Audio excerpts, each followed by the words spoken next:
Darren, from your point of view, back to the league this week. Obviously, it's about continuing that momentum again. Yeah, I think we're one defeat in 13, which is pretty good, isn't it? And I think we're in decent form, and it's just now trying to keep everyone fit for games and trying to retain that continuity with team selection and the squad. It's also about trying to sign a few more. You mentioned about the concerns over fitness and so on. Obviously, that was highlighted, wasn't it, by last week, having your coach on the bench and so on. That must be massively frustrating for you. No, I think the starting 11 was strong. I think that's the biggest thing, isn't it? If you've got your strong 11 out, and we've got a strong 11, so that'll be fine. Jimmy Smith will be fit now for Saturday for some sort of involvement. Nelson shouldn't have any problems. He hasn't had to this point. I think Alcock and Diath are probably the only two that won't be available. So we'll have a few backing around in Romeo Hutton fit and ready. So yeah, I think we'll be good to go. Yeah, and you mentioned about hopefully bringing in new bods as well. Is there anything that you're close to achieving or anything? Oh yeah. We're very close on one. We're kind of 50% the way there on another. But I've got to say, it's been a draining week in terms of the trading that goes on in football. Like I said after the game Saturday, I think it's important now that if we do anything, we do something that's going to affect that 11. I think the time for filling a couple of shirts is probably past us now, and it's about trying to have that another big stimulus in the dressing room where players kind of turn around and think, okay, we're doing this. This is a real serious thing now, is it? That's the kind of reaction that I'm trying to inspire, but it's money, isn't it? Yeah, absolutely. Yeah, and when obviously you're winning games, your players will also get attention as well. Is that partly in your mind a little bit of concern? Maybe that teams will come knocking. No, not a concern at all. It's a marker of our work. It's a marker of our recruitment. It's a marker of the improvement that those individuals that people are talking about have made. And it just goes to show what the good decisions that have been made here, and some of the good coaching from Terry and Mark Jones and Darren Betchett. Some really wonderful work goes on day to day, and it's testament to that environment why you have these rumours, and you put that into a winning team that's towards the top of the league, and naturally they get associated. But it's fine. I think it's really good. I think there might be a natural feeling that, oh no, what if they go and things like that. But it's good, positive talking about our football club. Has this club had lots of that in recent past? No, I wouldn't have thought so. So I think it's all good. We've had no bids for anyone, and if there are, they're going to have to blow my socks off. So because there's no way I'm buying company, easily with some of our, with our top players. The value to us for them, the value for us by them is huge, and it's a big 4 months coming up. So no, we won't be handing anyone over. And next up is Hartlepool, of course, here at Hewish Park. What sort of game are you expecting? I mean, is it one of those games that, because you've lost them before, does that come into your thinking at all? Yeah, I think it's natural. I think when I've said before that, using hindsight now and trying to be a little bit reflective and what did we do right, what did we do wrong, I think that always helps. I think in Hartlepool's case, obviously Dave's taken over recently, and they're a different proposition or a different team from when we first played them.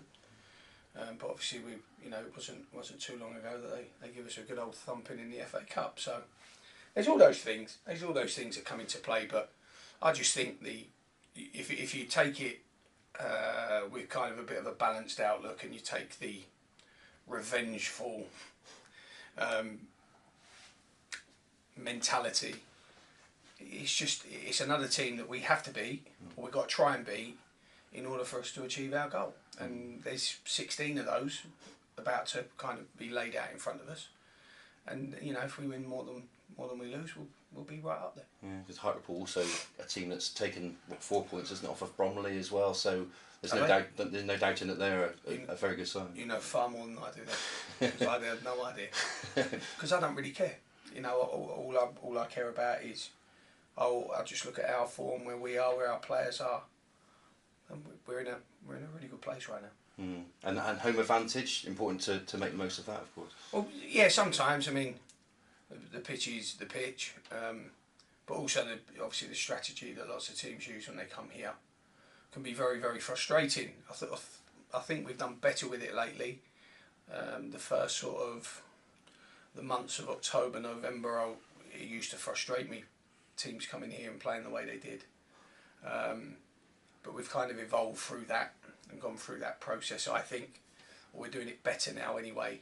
So you know, I think we'll be well equipped, and we're a good side. And you know, if they play really well and we don't play very well, we're going to lose. And if we play really well, we got a very, very good chance of winning. Yeah, just finally a word on Rhys Murphy, because he's banging in the goals for fun this season. It's obviously very important to have a goal scorer like that. How important, from your point of view, is it that he keeps that form going? And so yeah, absolutely. You need goals to win games. I'm quite you know, when we have the conversations, you know, with the management team, Terry, as you could probably imagine, is very defensive minded, and when I say defensive minded, he's very cautious. He's very what if, all the really great traits that you need as a mentality if you're a good central defender. Me, I just want to score more goals than the opponent. So I like to live my life that way. I enjoy working in attacking play. I enjoy watching my teams play very aggressively, and the culmination of all that work has to be someone who scores the goal at the end of it. And if you haven't got that, then it's all for nothing, you know. So I'd like to think that we are the type of team that has created Rhys enough chances, and Rhys has shown over his time his capability in that finishing department. But so has Courtney. You know, it was a shame Dagnall with his suspension, because he was starting to really show us what I know and show the supporters what I already know. And when you get that real sort of power, which we have at the moment with Courtney and Rhys, you know, teams will be wary of them, and quite rightly so, because it's very objective, isn't it? Being a centre forward, you either score lots of goals or you don't.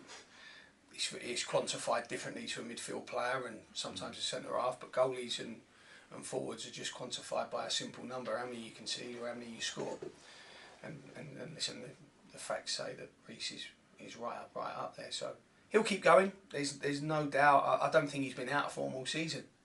So normally when we talk about form, we talk about this temporary period of time.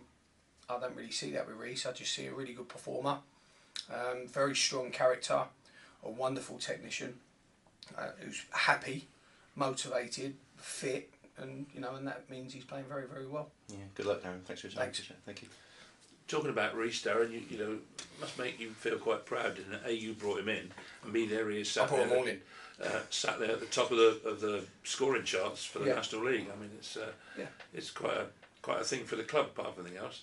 Absolutely, and you know, and speculation and rumours they're also great, because it puts Yeovil back in the right frame of mind of everyone, which is, you know, it's a good club, and you know, we treat people well here, and we treat them properly, and we coach players, and we give them a platform to be successful. And like I just said, the style of play has helped Rhys.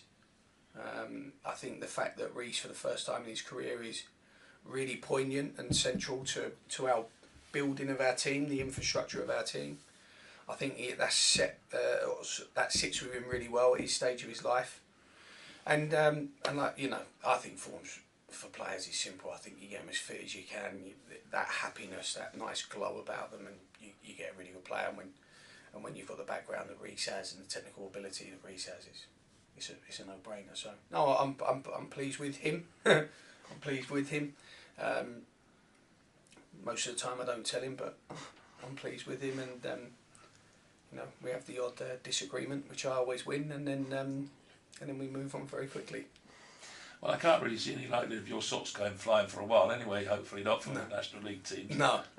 But can you just explain to our listeners, without giving away any secrets, but when you go in for a player, you want to buy a player. So, I mean, is it just a question of ringing up saying, hello, I want to buy so-and-so, this is what we bid?